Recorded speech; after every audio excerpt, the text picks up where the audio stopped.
नमस्कार साथियों, मैं सचिन शर्मा आपके अपने channel study with Sachin Sharma sir में आपका हार्दिक स्वागत करता हूं और आशा करता हूं आप सभी स्वस्थ हैं, कुशल मंगल हैं, निरंतर पढ़ रहे हैं।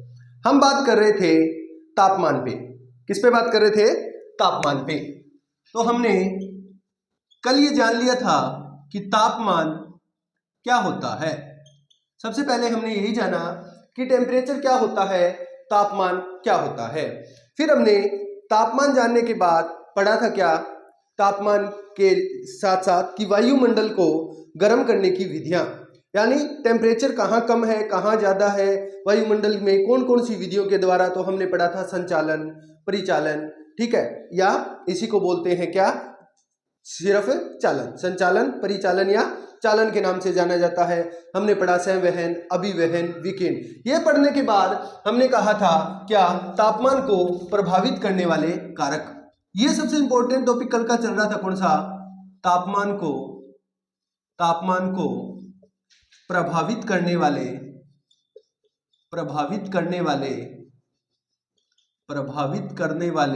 कारक। और इनमें हमने लिख लिए थे कि हमें 8 कारक पढ़ने हैं और इन कारकों में से हम 3 पर कल जिक्र कर चुके थे। तो वो कौन कौन से थे 8 कारक, उनमें हम एक बार दोबारा देख लेते हैं। सबसे पहले हमने पढ़ा था क्या, अक्षांश। क्या पढ़ा था? अक्षांश।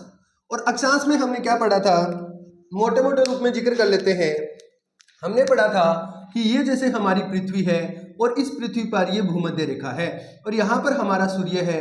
तो ये जो सूर्य है या ये सूर्य की किरणें क्या है, इस क्षेत्र में सीधी पड़ती है और जैसे जैसे ऊपर जाते हैं वैसे वैसे तिरछी होती जाती हैं। तो जैसे जैसे तिरछी होंगी तो भूमध्य रेखा से ध्रुवों की ओर जाने पर क्या होता है, किरणें तिरछी होंगी और सूर्य तब कम प्राप्त होगा। तो जो टेम्परेचर होता है वो भूमध्य रेखा से ध्रुवों की ओर तापमान क्या होता जाता है, कम होता जाता है। ये आपने पढ़ लिया था। फिर मैंने कहा था भूमध्य रेखा के ऊपर कुछ ऐसे क्षेत्र हैं जहां पर तापमान ज्यादा पाया जाता है, जबकि ध्रुवों पे या उच्च अक्षांशों में क्या है, कुछ ऐसे क्षेत्र हैं जहां पर तापमान कम पाया जाता है। तो मैंने कहा था कौन सा, लीबिया का अल अजीजिया, जहां पर क्या है 58 डिग्री सेल्सियस तापमान दर्ज किया गया था। और उसके बाद मैंने कहा था क्या कि एक जगह थी, कौन सी थी एक जगह, एक थी अल अजीजिया और दूसरी हमने बात की थी दक्षिणी ध्रुव। सबसे कम यानी हमने कहा सबसे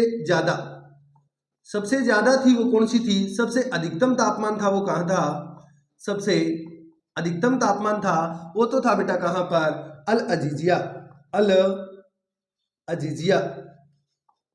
और ये अल अजीजिया कहाँ था, ये था लीबिया में। कहाँ था? लीबिया। और यहाँ पर कितना, 58 डिग्री सेल्सियस तापमान दर्ज किया गया। तो पहली बात तो हमने ये की थी। उसके बाद हमने कहा था 2 नंबर अगर हम बात करें तो 2 नंबर बात हमने कहा था कौन सी, डेथ वैली। कौन सी थी? Death valley. ये आपने कल पढ़ लिया था, एक बार रिपीट कर रहे हैं, डेथ वैली। और डेथ वैली यानी मृत घाटी, ये कहाँ पर है, ये है यूएसए। कहाँ पर है? यूएसए। और यहाँ पर कितना दर्ज किया गया, 57 डिग्री सेल्सियस। तो ये याद होगा आपको। फिर हमने कहा था कि सबसे कम जो टेम्परेचर है वो कहाँ है, तो हमने कहा कि ध्रुवों के ऊपर सबसे कम टेम्परेचर है। तो ध्रुवों के ऊपर हमने बात किया था, याद हो तो कौन सा, दक्षिणी ध्रुव। कौन सा, यानी यहां हमने लिखा था न्यूनतम तापमान। क्या था? न्यूनतम तापमान। और न्यूनतम तापमान में हमने क्या कहा था कि दक्षिणी ध्रुव। कौन सा? दक्षिणी ध्रुव। और उस पर कौन सी जगह? अंटार्कटिका। कौन सी? अंटार्कटिका।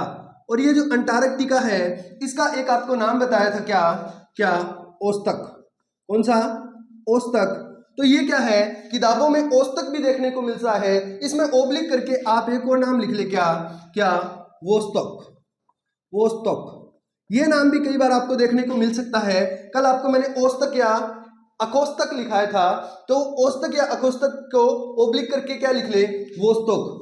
वैसे तो अपने को याद रखना कि दक्षिणी ध्रुव या अंटार्कटिका पर ही क्या है, सबसे कम तापमान कितना, -89 डिग्री सेल्सियस दर्ज किया गया था। आप इसको ओब्लिक करके एक और नाम लिख ले, क्या, वोस्तक। तो दक्षिणी ध्रुव का या अंटार्कटिका का कौन सा स्थान वोस्तोक या ओस्तोक, इन दोनों में से कोई भी नाम मिले। मैं नहीं चाहता कि आप ओस्तोक ना मिले और वहां वोस्तोक दे दिया जाए, तो आपको क्या है ये हो कि हमें तो लिखाया नहीं गया, तो आप वोस्तोक भी लिख लें। कई बुक्स में ओस्तोक लिखा हुआ मिलेगा, कई में वोस्तोक लिखा हुआ मिलता है, क्योंकि ये इंग्लिश में आता है नाम। इसका ट्रांसलेट जब करते हैं तो ओस्तोक या वोस्तोक में से आपको कंफ्यूजन नहीं होना है। दूसरा हमने कहा था कौन सा था, इसके बाद पहला अंटार्कटिका और दूसरा हम बात करें कि हमने -68 डिग्री टेम्परेचर कहाँ पर था बताओ, तो दूसरा हमने कहा था रूस का एक क्षेत्र था, पूर्वी रूस से आता था, कौन सा, पूर्वी साइबेरिया। और पूर्वी साइबेरिया का कौन सा क्षेत्र, तो बताएं बच्चों, वो था बर्खोयांसक। कौन सा था, बर्खोयांसक। तो ये जो है ये आपने कल लिखा बर्खोयांसक, एक ही बात है, -68 डिग्री सेल्सियस टेम्परेचर यहाँ पाया जाता है। ये कल हमने बात कर ली थी। फिर हमने दूसरा पॉइंट पढ़ा, याद होगा कौन सा, और वो दूसरा पॉइंट था समुद्र तल से दूरी। कौन सा था, समुद्र तल से दूरी। तो 2 नंबर हमने कल लिख लिया था, क्या, समुद्र तल से दूरी, समुद्र तल से दूरी। और याद रखें यही सेम चीजें आगे वितरण में भी आएंगी। ये जो समुद्र तल से दूरी है या समुद्र तल से ऊंचाई है वो एक ही बात है। दूसरा हमने ऊंचाई पढ़ा था, तो पहले ऊंचाई पढ़ते हैं, क्या, समुद्र तल से ऊंचाई पढ़ते हैं। क्या पढ़ते हैं, समुद्र तल से ऊंचाई। और समुद्र तल से ऊंचाई, इसी को मैंने कहा था क्या कहते हैं, इसी को उतंगता कहा जाता है। क्या कहा जाता है, उतंगता। क्या कहते हैं, उतुंगता, ठीक है। तो उतुंगता भी कह सकते हैं, या इसी को क्या कहते हैं, एल्टीट्यूड। एल्टीट्यूड ये याद रखेंगे। तो एल्टीट्यूड है या उतंगता है या समुद्र तल से ऊंचाई। इसे ही हम वितरण में भी पढ़ेंगे, अक्षांश वाले को भी वितरण में दोबारा पढ़ेंगे। तो इसको अच्छे से समझे थे कल कि एक ही अक्षांश पर क्या है, ये क्षेत्र है और कोई ऊंचाई पर स्थित है, ये क्षेत्र है। तो इसमें क्या है, जैसे जैसे हम ऊपर जाते हैं वैसे वैसे तापमान में क्या आती है, टेम्परेचर में कमी आती है। और किस दर से आती है, तो सामान्य तापमान दर से, यानी 165 मीटर जाने पर 1 डिग्री सेल्सियस तापमान क्या हो जाता है, कम हो जाता है। और फिर हमने कहा, या इसी को कहें तो कितना, 1000 मीटर, या मैं इसी को कह सकता हूं 1 किलोमीटर अगर हम ऊपर जाएंगे तो कितना कम होगा, 6.5 डिग्री सेल्सियस तापमान कम हो जाता है। ये हमने कल पढ़ लिया था। तो ये भी आपको याद होगा अच्छे से कि अगर यहाँ पर टेम्परेचर है और यहाँ पर टेम्परेचर है उसमें फर्क होगा, क्योंकि ये ऊपर है। अगर 165 मीटर ऊपर है तो 1 डिग्री सेल्सियस यहाँ से कम कर दिया जाता है। तो ये भी प्रभावित करता है। तीसरा कारक जो हम पढ़ चुके थे वो था कौन सा, ये अगर आपको अच्छे से पढ़ना है यही सेम चीज, तो आप कल वाला वीडियो देखें, क्योंकि कल हम इस पे बहुत ही विस्तार से बात कर चुके थे। आज तो मोटे मोटे रूप में आपको क्या है, रिवीजन करवाया जा रहा है। तीसरा जो था वो कौन सा था, समुद्र से दूरी या समुद्र तट से दूरी। समुद्र तट से दूरी का मतलब क्या है, देखो हम बात करें कि हमने कल कहा था आपको कि ये जैसे हमारा इंडिया है, और इस इंडिया की अगर मैं बात करूं तो यहाँ पर सबको पता है क्या है, समुद्र है। तो समुद्र है, तो यहाँ पर हमने कहा क्या कि हमारा दिल्ली है, और यहाँ पर कहा गया मुंबई, गोवा। तो इन क्षेत्र में हमें क्या मिला कि जल भाग जो है वो क्या है, यहाँ पर सम जलवायु पाई जाती है। सम जलवायु का मतलब क्या है कि यहाँ पर तापमान लगभग तापांतर जो अंतर है वो कम पाया जाता है, क्योंकि जल भाग क्या है, जल्दी गर्म नहीं होता और जल्दी ही ठंडा नहीं होता, यानी देरी से गर्म और देरी से ठंडा होता है। वहीं ये जो भाग है वो कौन सा भाग है, स्थल भाग। और स्थल भाग क्या होता है, देरी से ही गर्म होता है, जल्दी ही गर्म होता है और जल्दी ही ठंडा होता है। तो यह दिन में तो बहुत ज्यादा गर्म हो जाता है, रात में बहुत जल्दी ठंडा हो जाता है। तो इनका जो तापांतर है, मतलब ताप का जो अंतर है वो बढ़ता है, इसलिए यहाँ पर विषम जलवायु पाई जाती है। यानी दिल्ली की अगर मैं बात करूं तो वहां पर क्या है, गर्मी में बहुत ज्यादा गर्मी और सर्दी में बहुत ज्यादा सर्दी पाई जाती है, वो दूरी के कारण, क्योंकि जल हमारे आसपास नहीं है। जबकि मुंबई, गोवा, जो भी चेन्नई, ये तटीय क्षेत्र है, यहाँ पर सर्दी का मौसम भी नॉर्मल रहता है। अगर हम रजाई ओढ़कर सो रहे हैं आज, तो आप मुंबई में कोई रहता है, चेन्नई में कोई रहता है, तो उनको फोन करके पूछे, वो आपको ये कहेंगे हम तो क्या है, कंबल ओढ़ के आराम से सो रहे हैं, पंखे चल रहे हैं। और आप गर्मी में फोन करोगे, आप कहोगे हम तो बहुत ज्यादा गर्मी में है, हमें बहुत गर्मी लग रही है, कूलर लगा रखा है, एसी चला रखे, वो कहेंगे नहीं पंखों में ही है, नॉर्मल पंखे चल रहे हैं। इसका रीजन ये है कि ये जल भाग है, ये देरी से गर्म होता है, देरी से ठंडा होता है, तो तापमान में ज्यादा अंतर नहीं आने देता। इसी कारण यहाँ पर सम जलवायु और यहाँ पर विषम जलवायु पाई जाती है। आप अच्छे तरीके से समझ गए होंगे। अब हम बात करते हैं कौन से पे, ये कल बहुत अच्छे से समझा दिया था, आज रिपीट भी करवा दिया। अब हम बात करेंगे हमारे चौथे टॉपिक के ऊपर, और हेडिंग लगाए वो चौथा कौन सा है, प्रभावित करने वाला कारक, तो वो रहेगा कौन सा, लिखें, वो है महासागरीय महासागरीय धाराएं, महासागरीय धाराएं। और इनको अपने को अच्छे से याद रखना है। कैसे बेटा, महासागरीय जो धाराएं होती हैं वो क्या होती हैं, ये हम पढ़ेंगे समुद्र विज्ञान में, लेकिन अभी यहाँ पर अगर जिक्र आया है तो इसका जिक्र जरूर करेंगे। जब समुद्र विज्ञान पढ़ेंगे तो एक पूरा चैप्टर लगता है महासागरीय धाराएं, उसमें सब कुछ पढ़ेंगे, बहुत अच्छे तरीके से पढ़ेंगे, एक एक महासागर की धारा को पढ़ेंगे। अभी आप एक बात जान लें कि महासागरीय धाराएं क्या होती हैं। महासागरों के अंदर जो जल एक जगह से दूसरी जगह गति करता है उसी को हम क्या कहते हैं, धाराएं। मैं लिख देता हूं क्या, महासागरों में जल एक जगह से दूसरी जगह गति करता है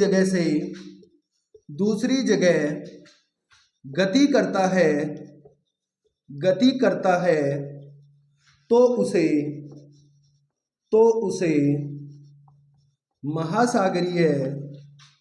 महासागरीय धारा कहा जाता है। तो इसको याद रखेंगे। महासागरीय धारा क्या होती है कि जब हमें पता है जैसे अटलांटिक महासागर है, प्रशांत महासागर है, हिंद महासागर है, इनके अंदर जब एक जगह से जल दूसरी जगह जाता है तो उसे हम क्या कहते हैं, महासागरीय धारा कहते हैं। अभी हमें ये काम की बात आगे और बहुत काम आएगी, आप लिख लें महासागरीय धाराओं में, लेकिन ये रखिए कि महासागरीय धाराएं दो प्रकार की होती हैं। महासागरीय धाराएं कितने प्रकार की होती हैं, ये दो प्रकार की होती है। महासागरीय धाराएं कितने प्रकार की होती है, दो प्रकार की। और वो दो प्रकार कौन कौन से हैं, तो लिखेंगे, एक तो है कौन सा, गर्म धाराएं,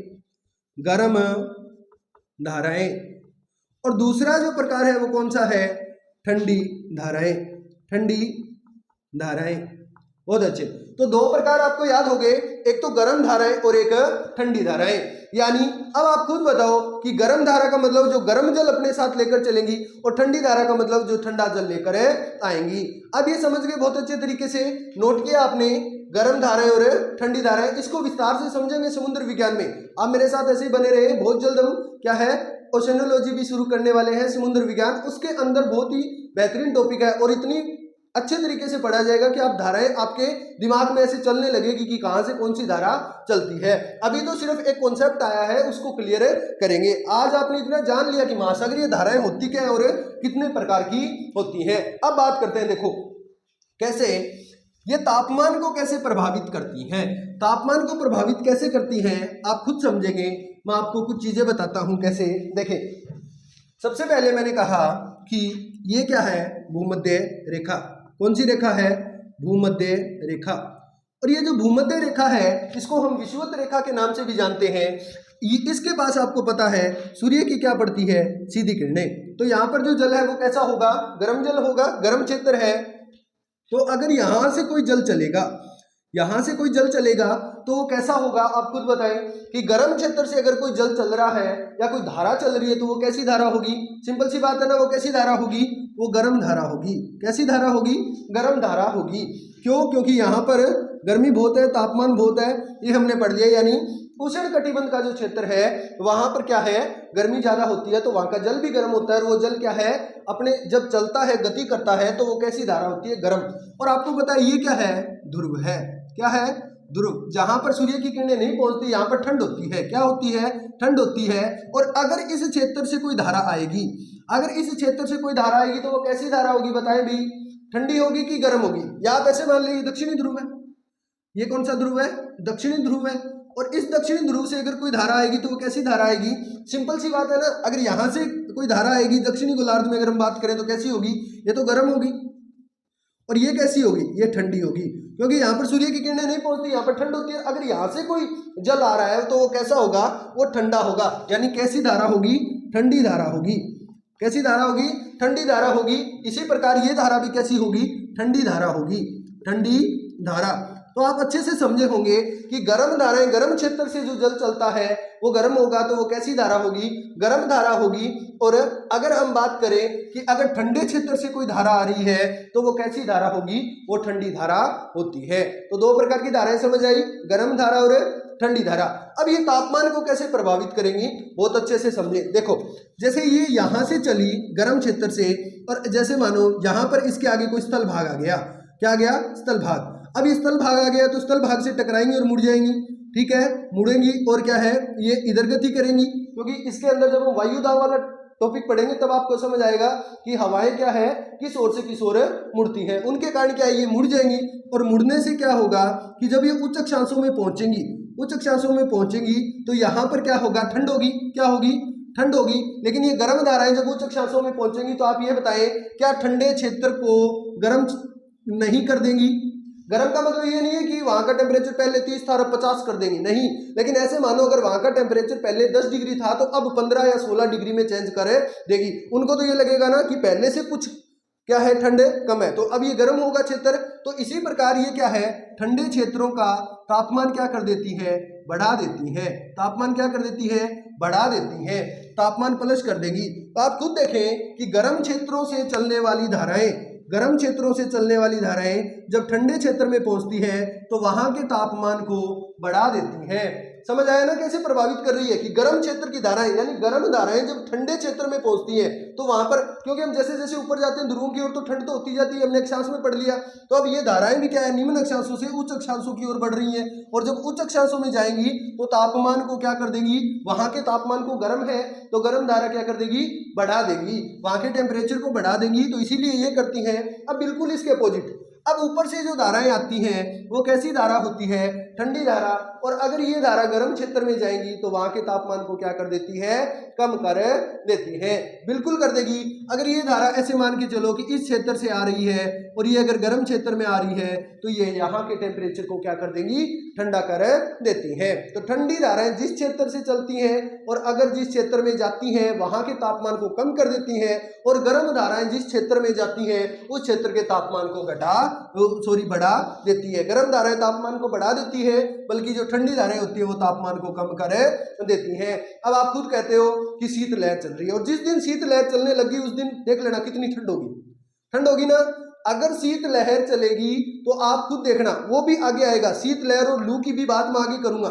लेकिन आप जानते हो ना कि शीत लहर चलेगी उस दिन क्या होती है, ठंड होती है। उसी प्रकार क्या है, अगर ठंडी धाराएं भी क्या है, प्रभावित करती है। शीत लहर और लू की भी मैं बिल्कुल बात करूंगा, आगे वाला जो पॉइंट है वो उनके ऊपर ही है, क्योंकि वो हवाओं में आती है, वो धाराओं में नहीं।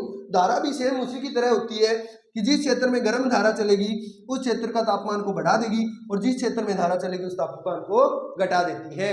तो अब समझ आया, महासागरीय जो धाराएं होती हैं वो किस प्रकार, यहाँ पर आपने लिखा नहीं, लिख लेते हैं क्या, महासागरीय, महासागरीय धाराएं।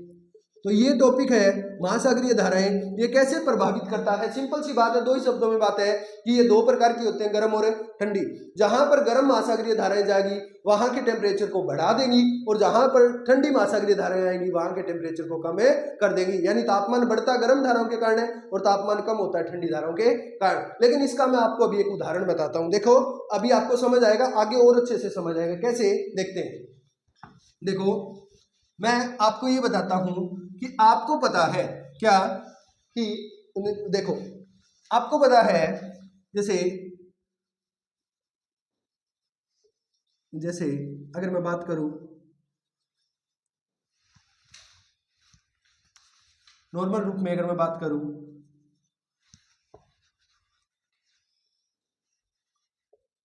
जैसे हमने कहा ये तो है हमारा उत्तरी अमेरिका, और हमने कहा ये है हमारा दक्षिणी अमेरिका, और यहां पर हमने बना लिया क्या, यूरोप का क्षेत्र, ठीक है, और उधर हो गया एशिया। क्या कह दिया हमने कि ये तो है क्या, यूरोप का क्षेत्र,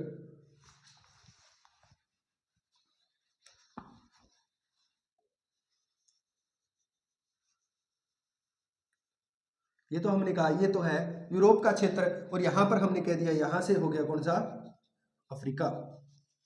एक बार आप डायग्राम के रूप में नॉर्मली समझेंगे, ठीक है, बाद में और बात कर लेंगे। और आपको पता है कि यहाँ से गुजरती है क्या, भूमध्य रेखा, यानी कौन सी, भूमध्य रेखा, ठीक है, भारत से थोड़ा सा ऊपर, क्योंकि भारत से कर्क रेखा गुजरती है, और अफ्रीका महाद्वीप एक ऐसा महाद्वीप है जिनसे तीनों रेखाएं गुजरती है, कौन सी, मकर भी और कर्क भी। तो ये है यहाँ से। अब आपको सिर्फ यहाँ पर आप सबको पता है ये जो महासागर है ये कौन सा महासागर है, अगर नहीं पता तो बता दूं कि उत्तरी अमेरिका और यूरोप के बीच का जो महाद्वीप है वो कौन सा महाद्वीप होता है, वो होता है कौन सा, वो है अटलांटिक या अंध महासागर। तो अब इस महासागर में क्या है, जल है। तो यहां से क्या होगा, ये विषुवत रेखा से क्या होगी, एक धारा चलेगी, और उस धारा को कहते हैं क्या, उत्तरी विषुवत रेखीय अटलांटिक महासागर की धारा। और ये इस क्षेत्र से चलेगी, इसका मतलब ये कैसी धारा है, ये गर्म धारा है। कैसी धारा है, गर्म धारा। अब ये यहां से टकराएंगी, और टकराने के बाद क्या होगा, ये ऊपर उठ जाएंगी, और ऊपर उठने के बाद इसको क्या है ना, जाना जाता है गल्फ स्ट्रीम। कौन सी स्ट्रीम है, गल्फ स्ट्रीम, बहुत गर्म धारा है। और ये जब ऊपर उच्च अक्षांशों में आती है तो हवाओं के संपर्क में आने से इधर की ओर मुड़ जाती है, और इसको कहते हैं उत्तरी अटलांटिक प्रवाह। ये अभी आपके काम की बातें नहीं है, ये जब हम धाराएं पढ़ेंगे तब। अभी आपको एक उदाहरण बता रहा हूं कि ये कौन सी है, ये है विषुवत रेखीय धारा, गर्म धारा, गल्फ स्ट्रीम की गर्म धारा। और ये इधर क्या है, इधर से पवनें चलती है, वायु दाब में पढ़ेंगे, और इन पवनों के संपर्क में आने से इधर की ओर मुड़ जाती हैं, और जब इधर की ओर मुड़ जाती है ये भी गर्म है। तो आप बताओ यहाँ पर भूमध्य रेखा है, तो क्या ये ध्रुवीय क्षेत्रों का क्षेत्र नहीं है, क्योंकि यहाँ तो ध्रुवीय है, ये ध्रुवीय क्षेत्रों का अगर क्षेत्र है तो आप मेरे को ये बताएं कि अगर ये ध्रुवीय क्षेत्रों का क्षेत्र है तो यहाँ पर टेम्परेचर ज्यादा होगा कि कम होगा। सिंपल सी बात बताएं, ज्यादा लॉजिक नहीं लगाना कि अगर भूमध्य रेखा से हम ऊपर जा रहे हैं तो यहाँ पर टेम्परेचर कम होगा कि अधिक होगा। आप सबको पता है ध्रुवों के निकट है, इसका मतलब यहाँ पर तापमान क्या होगा, कम होगा, तापमान कम होता है। ये कौन से क्षेत्र है, ये यूरोप का पश्चिमी भाग है। यूरोप के पश्चिमी भाग में हम बात करें तो नॉर्वे, स्वीडन, ये जो क्षेत्र है ये यहाँ पर आते हैं, ठीक है, नॉर्वे, स्वीडन, ये क्षेत्र। अब इन क्षेत्रों के तापमान, यहाँ पर तापमान कम होता है, यानी यहाँ पर बर्फ जमी रहती है, और यहाँ पर जो बंदरगाह होते हैं, बंदरगाह जानते हो क्या होते हैं, ठीक है, हाँ, बड़े बंदर रखे जाए हैं, नहीं वो नहीं होते बंदरगाह। सुनने में ऐसा लगता है, जब हम पढ़ा करते थे 10वीं में हुआ करते थे तो नाम आया करता था सामाजिक में बंदरगाह, हम सोचते थे वहां पर क्या है, बंदर ही बंदर होते हैं। तो ऐसा नहीं है कुछ भी।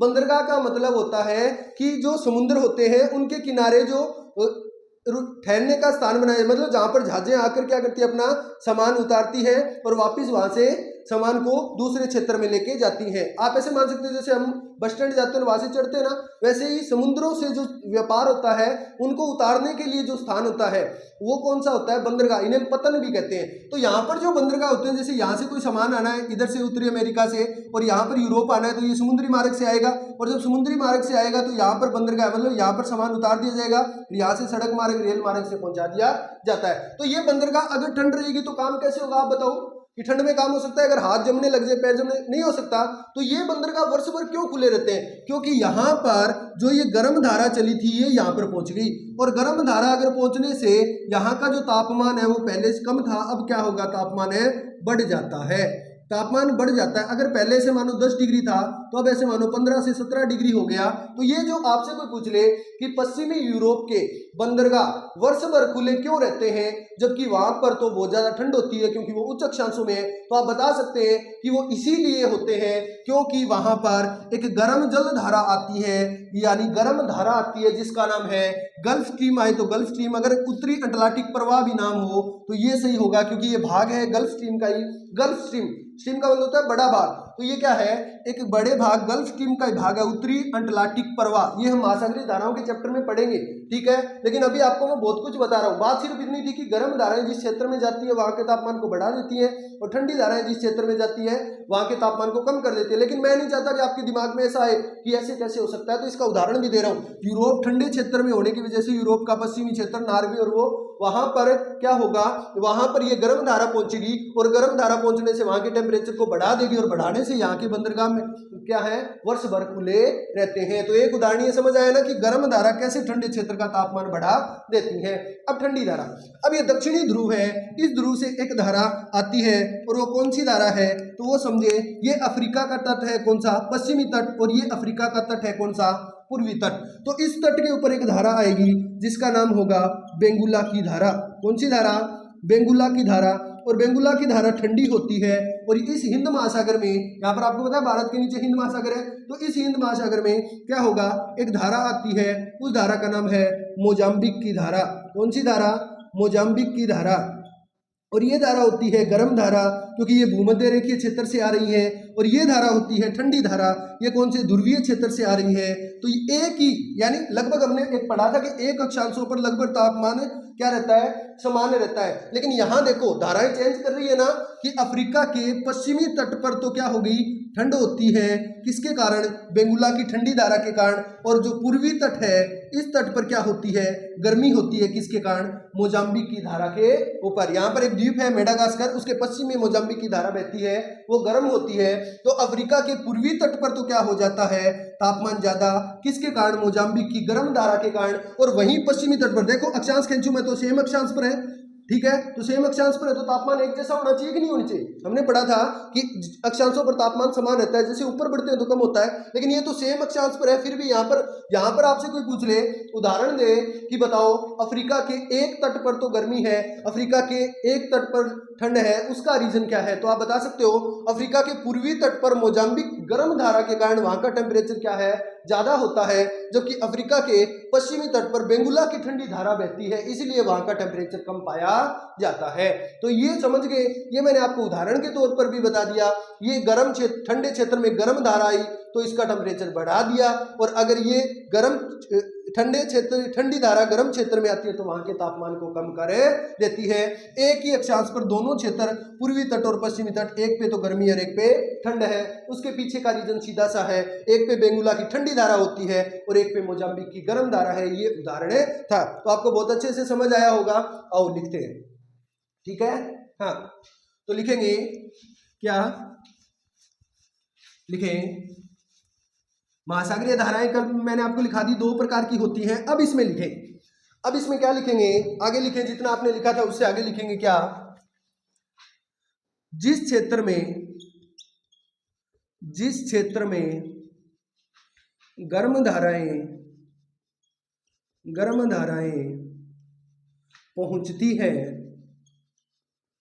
पहुंचती है वहां के तापमान को बढ़ा देती है। तो ये तो था सिंपल सा। इसका लिखेंगे उदाहरण लिखें, यूरोप का पश्चिमी भाग उच्च अक्षांशों में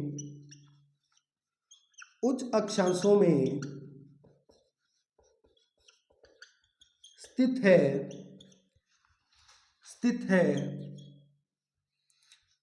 तो वहां पर ठंड होती है, लेकिन अपनी भाषा में जैसे समझा है वैसे ही लिखा रहा हूं, ताकि जब आप पढ़ो तो आपको दिक्कत ना आए। आपके लिए बहुत ज्यादा मेहनत की जा रही है, आप भी मेरा थोड़ा सहयोग करें, ज्यादा से ज्यादा शेयर करें, ताकि और भी बच्चे पढ़ सके, मैं और ज्यादा मेहनत कर सकूं। देख लो आप, एकदम नोट्स की तरह समझा दिया जा रहा है, फिर नोट्स की तरह लिखाया भी जा रहा है, ठीक है। तो ठंड होती है, लेकिन क्या लिखा है, यूरोप का पश्चिम भाग उच्च अक्षांशों में स्थित है तो वहां पर ठंड होती है, लेकिन वहां के बंदरगाह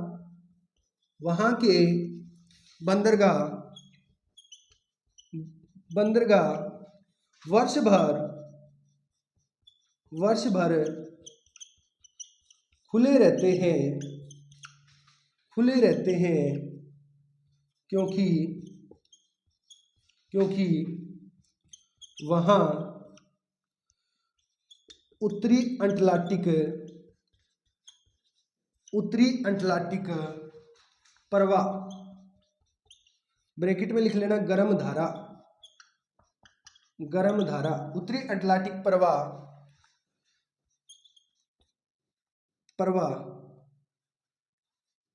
के प्रभाव से तापमान बढ़ जाता है। तापमान बढ़ जाता है। तो अब आपको याद आ जाएगा कि गर्म धारा जिस क्षेत्र में पहुंचती है वहां के तापमान को बढ़ा देती है। तो इसका उदाहरण है क्या कि उत्तरी अटलांटिक जो प्रवाह है ये किसका भाग है, ये गल्फ स्ट्रीम का ही भाग है। तो एक साइड लिख ले क्या, गल्फ स्ट्रीम का भाग, याद रह जाएगा आपको। हो सकता है उत्तरी अटलांटिक प्रवाह ना दे, गल्फ स्ट्रीम दे दे, तो ये भी सही है। अगर उत्तरी अटलांटिक प्रवाह हो तो ये आएगा। ये भी आगे 3 भागों में बढ़ जाता है, इरमिंगर की धारा, रेनेल की धारा, ठीक है, और नार्वे की धारा। ये हम आगे पढ़ेंगे जब हम क्या पढ़ेंगे, महासागरीय धाराएं। अभी आपके लिए इतना काफी है। तो ये आपने लिख लिया कि जिस क्षेत्र में गर्म धारा पहुंचती है वहां के तापमान को बढ़ा देती है, और उदाहरण भी आपने बता दिया। अब अपने क्या करें, लिखे दूसरी बात, क्या, ठंडी धाराएं। नई लाइन से लिखेंगे, लिखें जिस क्षेत्र में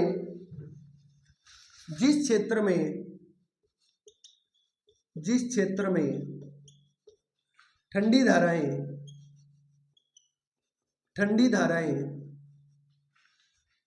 प्रवेश करती है वहां के क्षेत्र को, वहां के तापमान को कम कर देती है, ठीक है। तो अब आप उदाहरण लिख सकते हैं, उदाहरण, और इसमें लिखें क्या, लिखें अफ्रीका के पश्चिमी तट पर बेंगुला की ठंडी जलधारा बहती है, वहीं अफ्रीका के पूर्वी तट पर मोजाम्बिक की गर्म धारा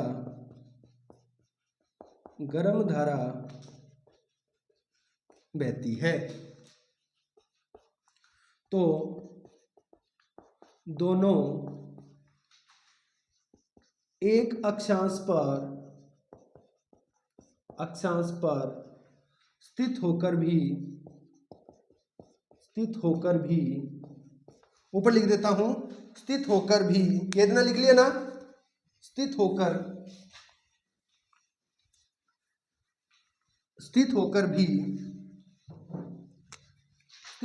भी अलग अलग तापमान होता है। जहां बेंगुला की धारा बहती है वहां कम तापमान, क्योंकि बेंगुला की धारा ठंडी है ना, लिख लेना ब्रैकेट में, बेंगुला की ठंडी धारा, कम तापमान वह जहां मोजाम्बिक की धारा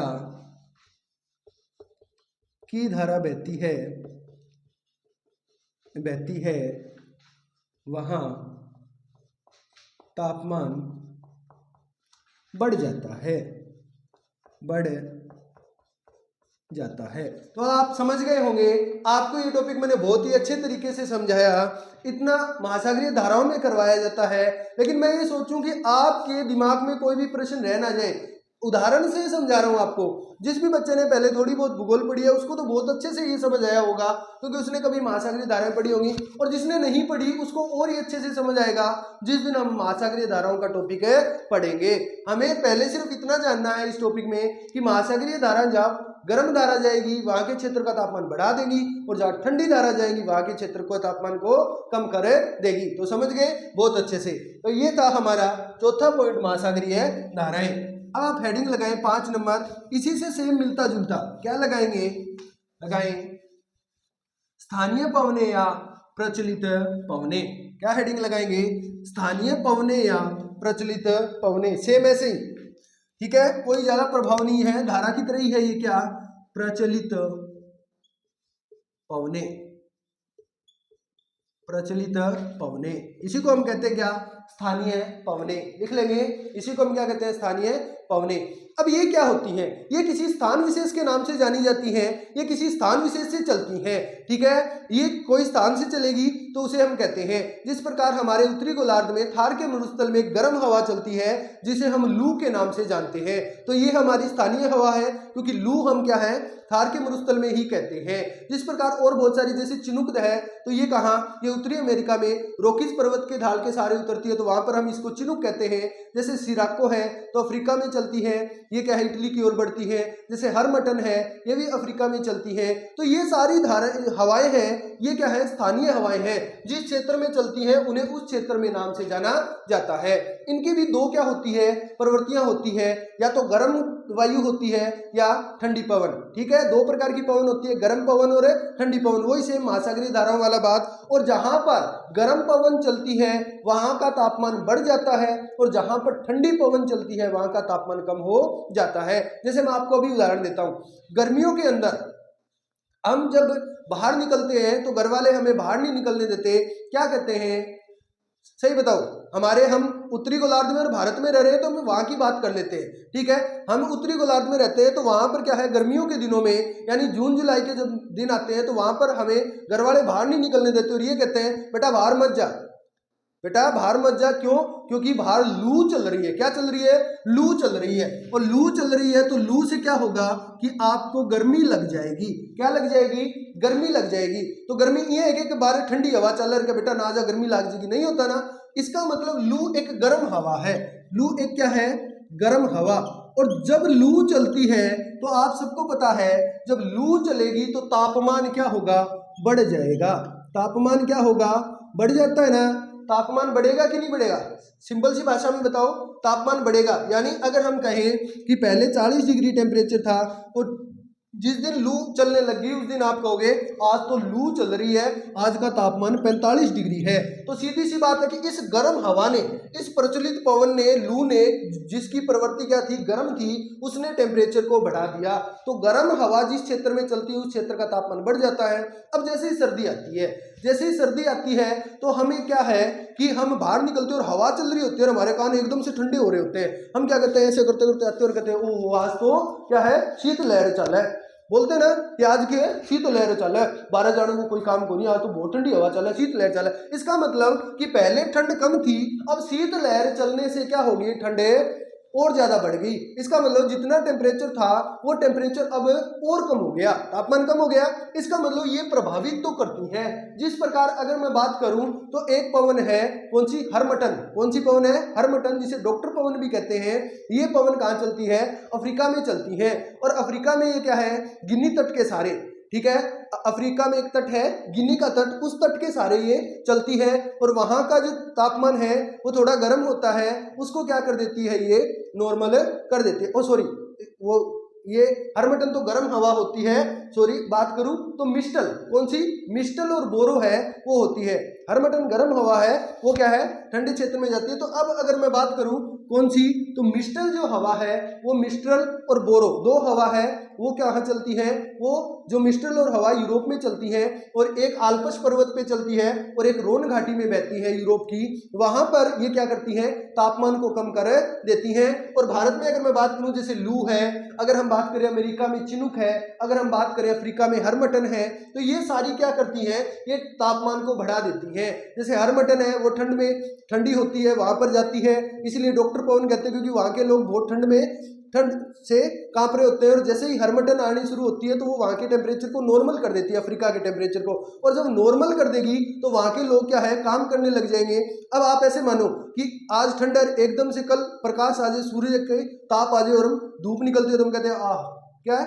आज तो तावड़ो बड़ो जोर हुए, ठीक है, और आप क्या है काम करने लग जाते हो। तो वैसी कुछ स्थिति है कि गर्म हवा हरमटन जब पहुंचती है तो वहां के लोग क्या करने लग जाते हैं, अच्छे से काम करने लग जाते हैं और सुहावना मौसम हो जाता है। तो क्या है वो उनका स्वास्थ्य सही रहता है, इसलिए उसको डॉक्टर पवन कहते हैं। और अगर बात करूं मैं, और चिनुक, चिनुक को हम हिम बख्शिणी कहते हैं, ये भी हम आगे वाले चैप्टर में पढ़ेंगे। हिम बख्शिणी यानी वो बर्फ को पिघला देती है, बर्फ को पिघला देती है मतलब वो ठंडे क्षेत्र में जाएगी, गर्म हवा है तो वहां जो बर्फ होती है उसको पिघला देती है, इसलिए उसको हिम बख्शिणी भी कहा जाता है। कौन सी को?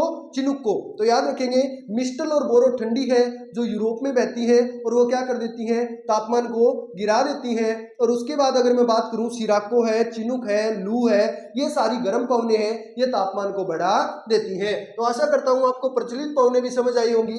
एक बार फिर बता देता हूं, जैसे ये गर्म पवन है और ये गर्म पवन यहां से चलेंगी और चल के ये ठंडे क्षेत्र में पहुंचेंगी तो ठंडे क्षेत्र के तापमान को बढ़ा देंगी। और ये ठंडी पवनें हैं, अगर ये गर्म क्षेत्र में पहुंचती है तो वहां के तापमान को कम कर देती है, या ठंडी पवनें और ठंडे क्षेत्र में पहुंचती है तो और ठंडे कर देती है। तो सीधी सी बात है कि गर्म पवन क्या करती है, क्षेत्र के तापमान को बढ़ा देती है और ठंडी पवन उस क्षेत्र के तापमान को कम कर देती है। उदाहरण के तौर पे मैंने आपको बता दिया, लू जब चलती है तो गर्मी बढ़ती है और मिस्टर और बोरो जब चलती है तो तापमान कम होता है। ये ठंडी पवनें हैं, जबकि लू, चिनुक, सिराको, हरमटन ये गर्म पवनों के अंतर्गत आते हैं। ये हम नेक्स्ट चैप्टर में पढ़ेंगे, ठीक है। तो अब हम बात करें, क्या लिखेंगे इसमें, वही बात लिखनी है, क्या लिखें, देखें जिस क्षेत्र में गर्म पवनें चलती है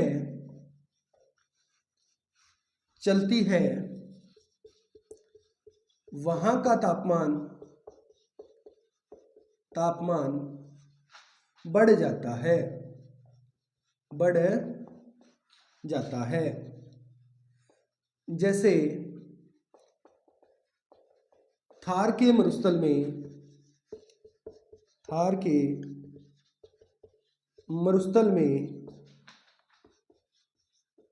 लू चलने से तापमान बढ़ जाता है। तो नई लाइन से लिखेंगे, जिस क्षेत्र में ठंडी पवनें चलती है वहां का तापमान कम हो जाता है।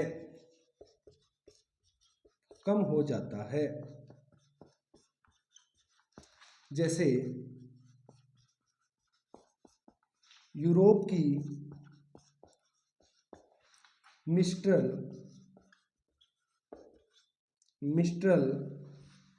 व बोरो पवनें, ये क्या है, मिस्ट्रल और जो बोरो पवनें हैं ये क्या है, ठंडी है। और जो हम बात करें कौन सी, प्रचलित पवनों में हम बात करें तो ये गर्म में लू का उदाहरण आपको दे दिया, ठीक है। तो ये क्या है, बोरो, और वो क्या है, मिस्ट्रल, ये क्या है, ठंडी। और जो हम बात करें थार के मरुस्थल में लू जो है वो तापमान को बढ़ा देती है। तो समझ गए, ये था क्या आपका प्रचलित पवन। तो समझ आ गया होगा, जिस क्षेत्र में गर्म हवा चलती है उस क्षेत्र में क्या होता है, तापमान बढ़ जाता है, और जिसमें ठंडी चलती है वहां का तापमान कम हो जाता है। अब हम बात करेंगे नेक्स्ट, लिखें नेक्स्ट जो है वो है क्या, हमने 2 पे और बात कर ली, 5। अब जो हम बात करेंगे नेक्स्ट वो है कौन सा, तो वो है लिखेंगे भूमि का ढाल।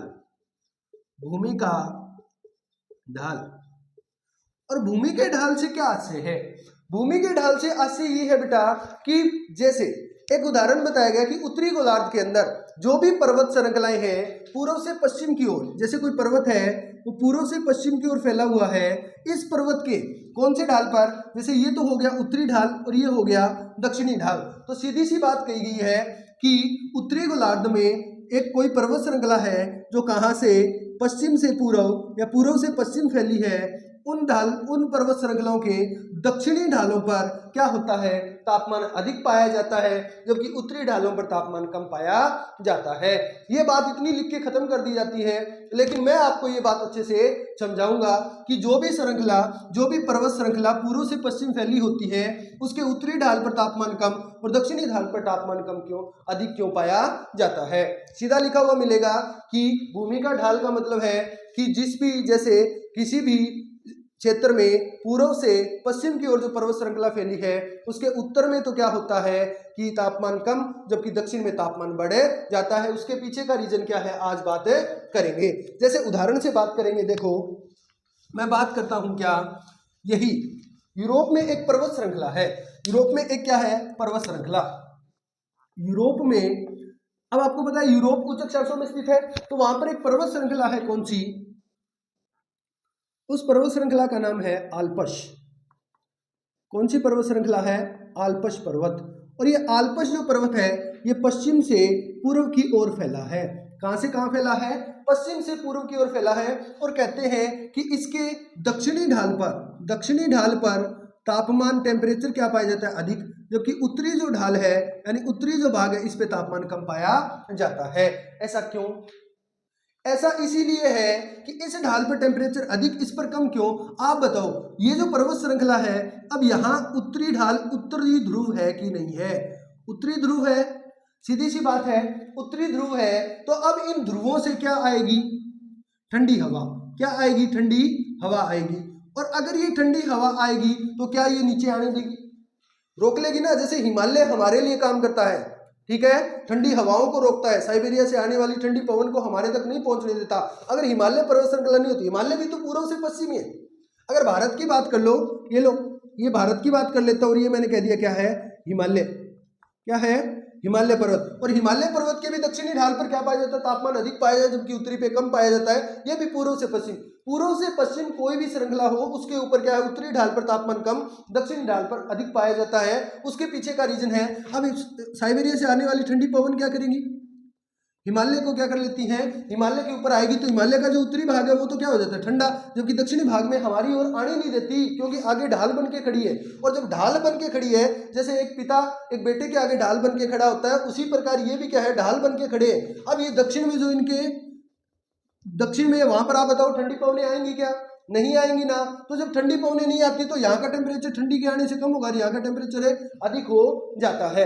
एक रीजन तो ये सबको समझ आया कि भूमि का ढाल किस प्रकार प्रभावित करता है, कि पूर्व से पश्चिम या पश्चिम से पूर्व की ओर जो पर्वत श्रृंखला होती है, उसके उत्तरी ढालों पर तापमान कम इसीलिए पाया जाता है क्योंकि ध्रुवीय क्षेत्रों से जो ठंडी पवनें आती हैं वो उत्तरी ढाल पर आती हैं, जबकि दक्षिणी ढाल तक नहीं पहुंच पाती। इसीलिए तापमान उत्तरी ढाल पर कम और दक्षिणी ढाल पर अधिक पाया जाता है। दूसरा रीजन कि जब हम बात करें, सर्दियों की बात करते हैं, तो आपको पता है जो सूर्य होता है वो दक्षिणायन होता है, और सूर्य की किरणें क्या है? उत्तरी क्षेत्र तक नहीं पहुंच पाती, दक्षिणी क्षेत्र तक पहुंचती है। इसलिए इनका भी प्रभाव पड़ता है, इनसे भी टेम्परेचर बढ़ता है। तो दक्षिणी गोलार्ध में हमारा सूर्य, अब देख लो अब कहाँ है? दक्षिणी गोलार्ध में अब ठंडी हवाएं आ रही हैं, तो वो ठंडी हवाएं एक तो ऊपर से ठंडा कर रही है, नीचे से दक्षिणी ढाल पर क्या है? सूर्य की रोशनी भी पहुंच रही है, सूर्य की किरणें भी पहुंच रही हैं। तो ये सूर्य की किरणें उत्तर की ओर नहीं जा पाती और ठंडी पवन दक्षिण की ओर नहीं आ पाती। इसीलिए दक्षिणी ढालों पर तापमान अधिक और उत्तरी ढालों पर तापमान कम पाया जाता है। तो आशा करता हूं आपको बहुत अच्छे से समझ आया होगा। एक बात ये होती है कि जैसे ये कोई पर्वत श्रृंखला है और इस पर्वत श्रृंखला के हमने माना ये सूर्य है, तो अब ये सूर्य की किरणें यहाँ आ रही है, यानी अगर पर्वत श्रृंखला का ढाल क्या है? सूर्य उदय तब होता है, यानी सूर्योन्मुख है। क्या है? सूर्योन्मुख, यानी सूर्य के सामने, सूर्य का मुख जो है वो उस पर्वत के अगर सामने है तो सारी रोशनी वहां आ रही है। अगर सारी रोशनी वहां आ रही है तो ये जो साइड बच गई, जैसे ये देखो ये सूर्य है, ये सूर्य यहाँ पूरी रोशनी दे रहा है और इस साइड क्या रोशनी आ रही है? तो नहीं, तो इस भाग पर तो टेम्परेचर ज्यादा होगा, इस भाग पर क्या होगा? टेम्परेचर कम होगा। तो इसे हम कहते हैं क्या? छाया प्रदेश। क्या है? छाया प्रदेश। अरे खुद सपोज करो घरे आपा खड़िया, एक दीवार है, दीवार पर सूर्य आने लग रही है, तो एक साइड तो बहुत ज्यादा धूप होगी और आप सारा दूसरी साइड जाके खड़े हो जाओ, गड़े छाया है। क्यों? क्योंकि इस साइड सूर्य के उन्मुख वो दीवार है, तो यहाँ पर तो तापमान बढ़ रहा है, और पीछे की साइड क्या है, छांव बनी हुई है, तो उस छांव में तापमान कम है। हम वहां पे जाते हैं ना, अठे थोड़ो ठीक लगे, छांव में करते हैं। तो वही तो बात है कि जब अगर सूर्य के उन्मुख कोई क्या होता है, सूर्य के मुंह के सामने कोई चीज है, तो उस ढाल पर तो तापमान क्या पाया जाता है, अधिक, और सूर्य के जो विमुख भाग है वहां पर तापमान क्या पाया जाता है, कम पाया जाता है। ठीक है, क्योंकि यहाँ पर तापमान ज्यादा, क्योंकि सूर्य की सीधी किरणें आ रही, इस भाग में किरणें नहीं आ रही। तो ये दो रीजन है भूमि के ढाल का। कौन कौन से दो रीजन है? तो भूमि का ढाल क्या है, एक तो पूर्व से पश्चिम जो पर्वत श्रृंखलाएं फैली हुई हैं, उन पर्वत श्रृंखलाओं की अगर मैं बात कर लूं तो सीधी सी बात यही है कि उन पर्वत श्रृंखलाओं के उत्तरी भाग में टेम्परेचर कम होता है, क्योंकि वो क्या ठंडी हवाओं को रोक के रखती हैं और उस तक सूर्य की किरणें नहीं पहुंच पाती। दक्षिणी ढाल पे तापमान इसलिए अधिक होता है कि वहां पर एक तो ठंडी हवाएं नहीं पहुंच पाती और एक सूर्य की किरणें भी पहुंच जाती है, क्योंकि इस समय सूर्य दक्षिणी गोलार्ध में होता है। तो समझ गए? तो ये था उदाहरण, क्योंकि ये दोनों ही उत्तरी गोलार्ध में स्थित हैं, ये यूरोप में और ये हमारे भारत के अंदर स्थित है। तो ये आपको बहुत अच्छे से समझ आएगा। और एक ये उदाहरण कि क्या है, सूर्यान्मुख।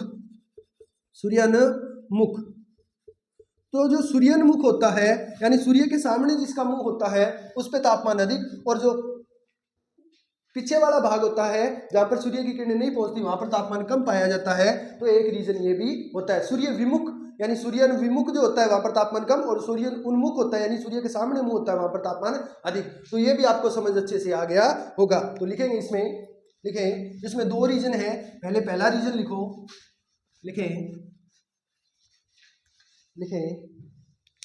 हम उत्तरी गोलार्ध की बात कर रहे हैं, क्योंकि उत्तरी गोलार्ध में सर्दियां इस समय क्या ठंडी हवाएं आएंगी और इस समय सूर्य दक्षिण में होता है। तो लिखिए क्या, उत्तरी गोलार्ध में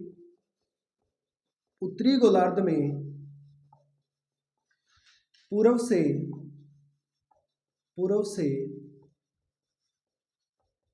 पश्चिम की ओर फैली पर्वत श्रृंखला के उत्तरी ढाल पर तापमान कम व दक्षिणी ढाल पर तापमान अधिक पाया जाता है, अधिक पाया जाता है, क्योंकि उत्तरी ढाल ध्रुवों से आने वाली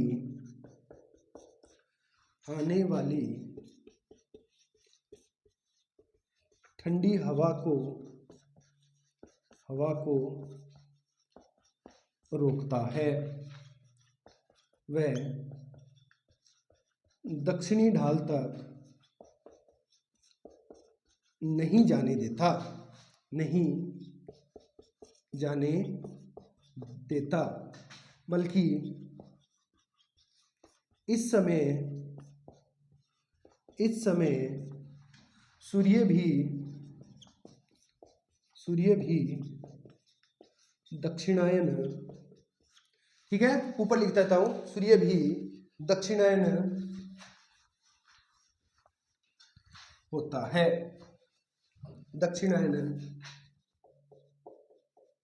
है, जिससे सूर्य की किरणें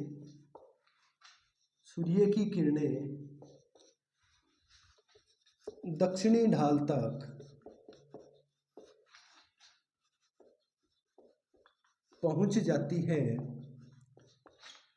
तो दक्षिणी ढाल का तापमान अधिक होता है। आशा करता हूं बहुत अच्छे से समझ आ रहा होगा। अधिक होता है, ठीक है।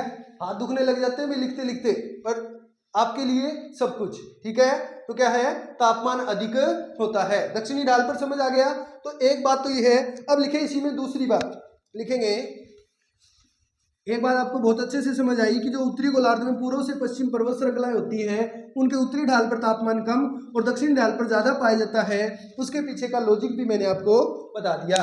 अब दूसरा रीजन लिखे इसमें ढाल में, तो दूसरा जो रीजन है वो लिखे क्या कि जो भाग सूर्य के सामने होते हैं, सूर्यान्मुख कहते हैं, सामने होते हैं, वहां पर तापमान अधिक व जो भाग सूर्य के विमुख होते हैं यानी विपरीत दिशा में विमुख होते हैं, वहां पर तापमान कम होता है, तापमान कम होता है। तो ये दोनों रीजन आपको बता दिए।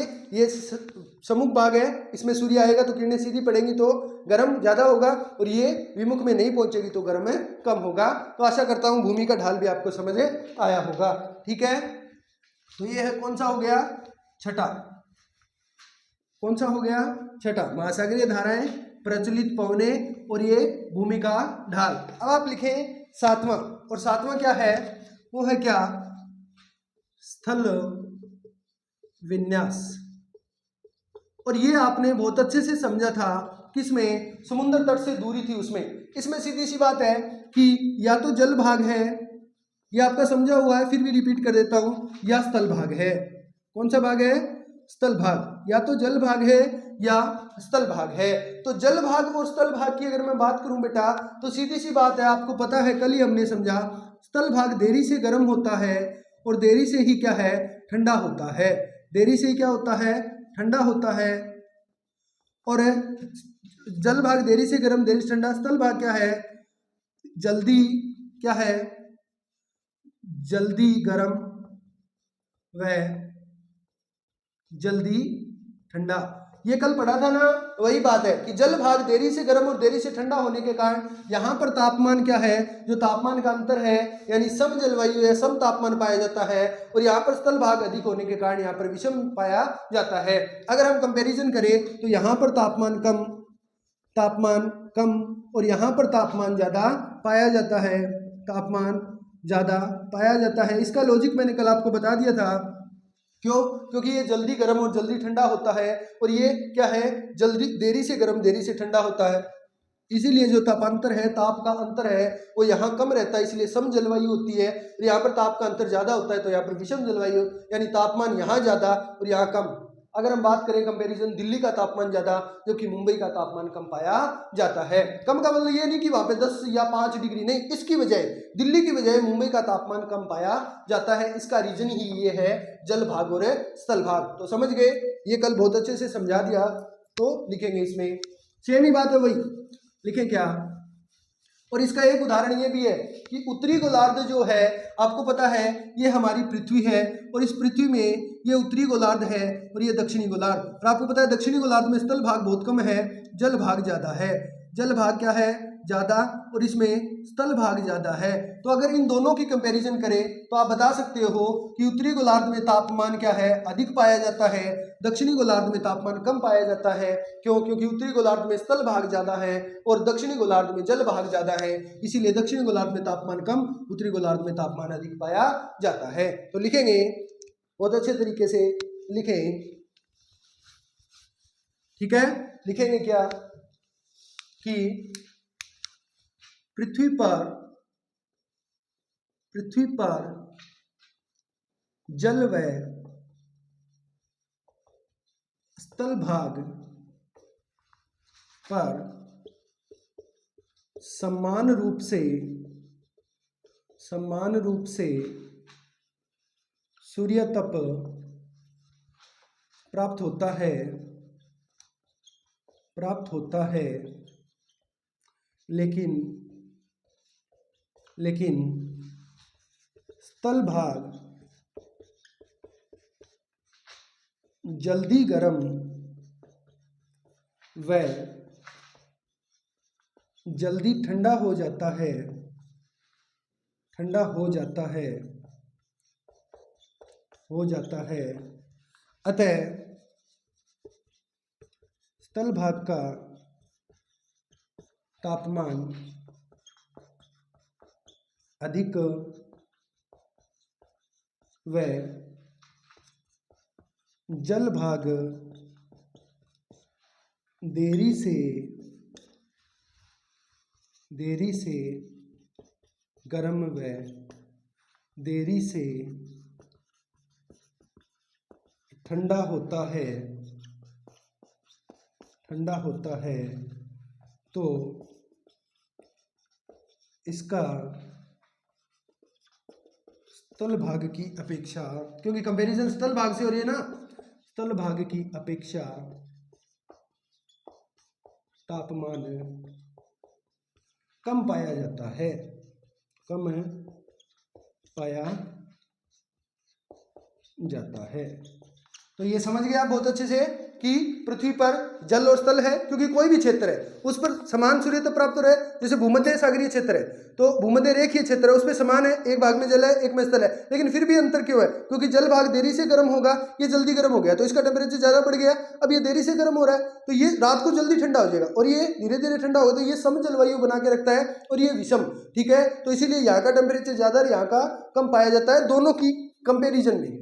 समझ गए? यहाँ का टेम्परेचर अगर 20-22 के आसपास रहता है तो यहाँ का हमेशा कितना रहता है? 40 के आसपास या 35 के आसपास रहता है। तो इन दोनों में इसका ज्यादा और इसका कम, ये बात मैंने लिखा दी है कि स्थल भाग की अपेक्षा तापमान कम पाया जाता है, जल भाग का तापमान स्थल भाग की अपेक्षा कम पाया जाता है। इसीलिए जो तटीय क्षेत्र होते हैं वहां पर तापमान क्या है, क्या होता है, वहां पर तापमान कम पाया जाता है। उदाहरण के तौर पर लिख सकते हैं आप, लिखें, क्या लिखेंगे? उदाहरण लिखें, उदाहरण, और उदाहरण में लिखें क्या? उत्तरी गोलार्ध में, उत्तरी गोलार्ध में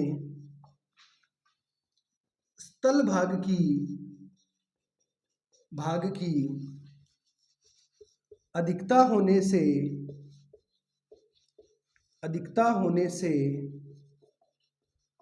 स्थल भाग की अधिकता होने से तापमान अधिक व दक्षिणी गोलार्ध में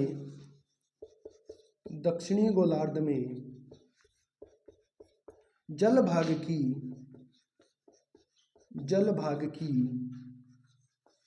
अधिकता होने से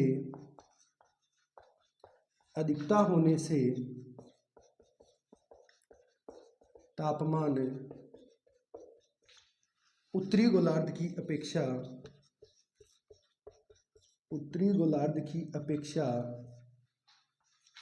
अपेक्षा कम पाया जाता है, कम पाया जाता है। प्रॉपर रूप से नोट्स बनाएंगे भी, ठीक है। तो ये उत्तरी गोलार्ध की अपेक्षा कम पाया जाता है क्योंकि यहाँ पर जल ज्यादा है और उत्तरी भाग में स्थल ज्यादा है। हम जिस गोलार्ध में रहते हैं वहां पर क्या है, स्थल भाग ज्यादा है, जल भाग बहुत ही कम है। और दक्षिणी गोलार्ध में जैसे ऑस्ट्रेलिया है, दक्षिणी अमेरिका है, ये जो कुछ क्षेत्र हैं, यहाँ पर अफ्रीका का कुछ भाग है, तो इनके आसपास आप देखेंगे जैसे हमारा भारत है और हमारे भारत के नीचे हम देखें तो भूमध्य रेखा, उससे आप नीचे देखेंगे तो क्या है, जल भाग ज्यादा है। हम बात करें अफ्रीका के बीच से लगभग ऊपर से भूमध्य रेखा गुजरती है तो उसके नीचे देखें आप लगभग ही जल भाग है, स्थल भाग बहुत कम है। इसीलिए वहां पर जल भाग ज्यादा होने से हम बात करें वहां पर कम तापमान, और उत्तरी गोलार्ध में स्थल भाग क्या है, बहुत अधिक है, जल भाग बहुत कम है, इसीलिए यहाँ पर टेम्परेचर ज्यादा पाया जाता है। तो आपको स्थल विन्यास भी समझ आ गया होगा। अब लिखे लास्ट क्या, मेघ व वर्षा। क्या लिखेंगे? मेघ व वर्षा, यानी बादल और वर्षा कैसे प्रभावित करते हैं। लिखे क्या, मेघ व वर्षा। लास्ट प्रभावित करने वाला कारक है कौन सा, मेघ व वर्षा, मेघ और वर्षा। तो मेघ और वर्षा होती क्या है? मेघ और वर्षा आपको मैंने बहुत बार बता दिया कि जहां पर बादल छा जाएंगे वहां पर क्या हो जाता है, तापमान कम हो जाता है। क्यों? याद करो पृथ्वी का उष्मा बजट, उसमें मैंने कहा था कि परावर्तन होता है, एल्बिडो होता है। आएगी किरण और टकराएगी। वो 27 आदमी जो बादलों का बहाना लेकर वापस चले गए थे, वो आदमी नहीं, वो किरणें थी 27 जो उनको बादलों से टकराने से वापस चली गई। उन्होंने कुछ भी गर्म नहीं किया। यही कारण है कि जहां पर बादल होंगे, जैसे ये हमारा सूर्य है और इससे आने वाली किरण अगर बादलों से टकराएगी तो वो वापस चली जाएगी। इसीलिए ये जो क्षेत्र है जो बादलों के नीचे है, वहां पर तापमान क्या हो जाएगा, कम हो जाता है। तापमान क्या हो जाता है, कम हो जाता है। यही बात है। और अगर बादल होंगे तो बादल होने से फिर क्या होगी, वर्षा होगी। और आपको पता है जब वर्षा हो जाती है तो क्या गर्मी रहती है, नहीं ना, ठंड हो जाती है ना। तो इसीलिए वर्षा से भी क्या होता है, तापमान कम होता है। सीधी सी बात है। और ऐसा कहाँ पाया जाता है, ऐसा याद करो, ऐसा कौन सा क्षेत्र जहाँ पर 24 घंटे वर्षा होती है, 24 घंटे में एक बार जरूर वर्षा होती है, वो है भूमध्य रेखीय क्षेत्र या विषुवत रेखीय क्षेत्र। हमने कहा था ये भूमध्य रेखा है, ये कर्क रेखा है और ये मकर रेखा। ये कौन सी है, कर्क, ये भूमध्य, और ये कौन सी है, मकर। तो हमने कहा था कि इसकी बजाय मकर और कर्क पर तापमान ज्यादा पाया जाता है। इसके पीछे का सीधा सीधा लॉजिक मैंने बताया था क्या, कि यहाँ पर क्या है, संवहन की क्रिया होती है और संवहन की क्रिया होने से यहाँ पर बादल बनते हैं। बादल बनने से यहाँ पर तापमान कम पाया जाता है कर्क और मकर की बजाय। और यहाँ पर हर 24 घंटे में 2 बजे के बाद क्या होती है, वर्षा होती है। इसीलिए इस क्षेत्र का तापमान कम है। तो ये सबसे बड़ा उदाहरण है कि भूमध्य रेखीय क्षेत्रों में सूर्य की सीधी किरणें पड़ने के बावजूद भी वहां पर तापमान कर्क और मकर की बजाय कम पाया जाता है, क्योंकि वहां पर मेघ व वर्षा होती है, इसीलिए तापमान कम रहता है। तो ये आपको अच्छे से समझ आया होगा। सीधी सी बात आप खुद देख ले, बहुत ज्यादा गर्मी होती है, बहुत ज्यादा ऐसे गर्म फील हो रहा होता है, और तब एकदम से हमारे ऊपर बादल आ जाए तो एक ठंड सी होती है ना। हम कहते हैं सूरज है वो बादलों में चला गया। सूरज बादलों में नहीं, बल्कि जो सूर्य की किरणें हैं वो बादलों से टकराकर वापस जानी शुरू हो गई, परावर्तन होना शुरू हो गया, जिसके कारण यहाँ पर हमें क्या है, छांव महसूस होती है, तापमान कम महसूस होता है। और जब वर्षा हो जाती है तो आपको पता है आप क्या कहते हैं, बहुत ज्यादा गर्मी है। गर्मी है का मतलब संवहन हो रहा है, क्या वाष्प के रूप में ऊपर जा रही है, बादल बनेंगे, और बादल बनेंगे तो इनसे क्या होगी, वर्षा, और वर्षा होने से तापमान अपने आप कम हो जाता है। तो लिखेंगे मेघ और वर्षा में, लिखे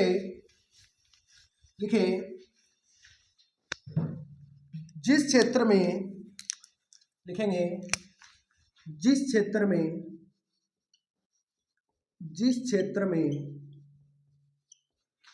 मेघ बनते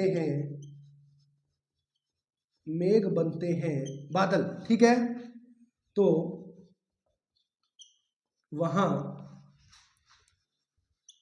सूर्य की किरणों का परावर्तन हो जाता है, एल्बिडो परावर्तन हो जाता है, जिससे तापमान कम होता है। लिखेंगे बादल बनने से वर्षा होती है, तब भी तापमान कम होता है। ये प्रॉपर रूप से आपको लिखाया जा रहा है, ठीक है। आप जो बच्चे बीए सेमेस्टर फर्स्ट में हैं, बीए बीएड सेकंड ईयर में है, एमए फर्स्ट ईयर जो है ज्योग्राफी, उनमें भी लगती है ये क्लाइमेटोलॉजी। तो आपके आसपास जो भी बच्चे बीए बीएड सेकंड ईयर में हैं, बीए सेमेस्टर फर्स्ट में है, और जो एमए प्रीवियस ज्योग्राफी का फर्स्ट सेमेस्टर है उसमें है, उनको आप ये शेयर कर सकते हैं। उनको बोलो प्रॉपर रूप से नोट्स लिखाए जा रहे हैं। जो बच्चे कॉलेज नहीं जा रहे, घर पे बैठकर पढ़ाई करना चाहते हैं, उनको आप भेजो। इसमें नाम भले लैब असिस्टेंट का लिख दिया जा रहा है, लेकिन ये पूरा प्रॉपर नोट्स रूप से आप उन्हें बताएं कि आप एक बार पढ़ के देखें, नोट्स बनाकर देखें, फिर पेपर देके आए। हर एक चीज उनको कॉलेज नहीं जाने की वजह से नहीं मिली, वो उनको घर बैठे मिल सकती हैं। आप उनको अगर भेजेंगे तो उनका भला जरूर होगा। वो 1 वीक लाएंगे, 1 वीक पढ़ेंगे, तो उससे क्या है, उनको चीजें समझ नहीं आएंगी। तो आप उनको बताएं कि प्रॉपर समझाकर नोट्स बनवाए जा रहे हैं। और कंपटीशन एग्जाम भी आप फर्स्ट ग्रेड तक का कोई भी देके आओ, ये पूरी की पूरी चीज यहां तक समझाई जा रही है, ठीक है। तो अब हम बात करें उदाहरण के रूप में, तो लिखेंगे उदाहरण लिखें, क्या उदाहरण है, लिखें कर्क व मकर रेखा पर भूमध्य रेखा की बजाय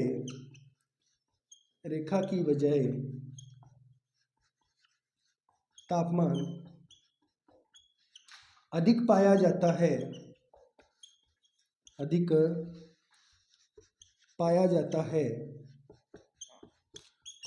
है, क्योंकि भूमध्य रेखा पर बादलों की अधिकता होती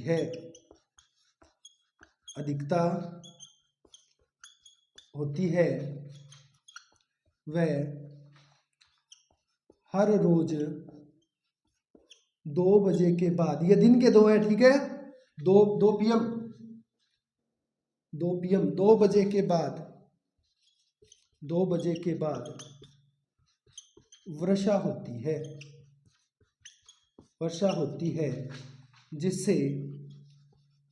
जिससे यहाँ का तापमान कम हो जाता है।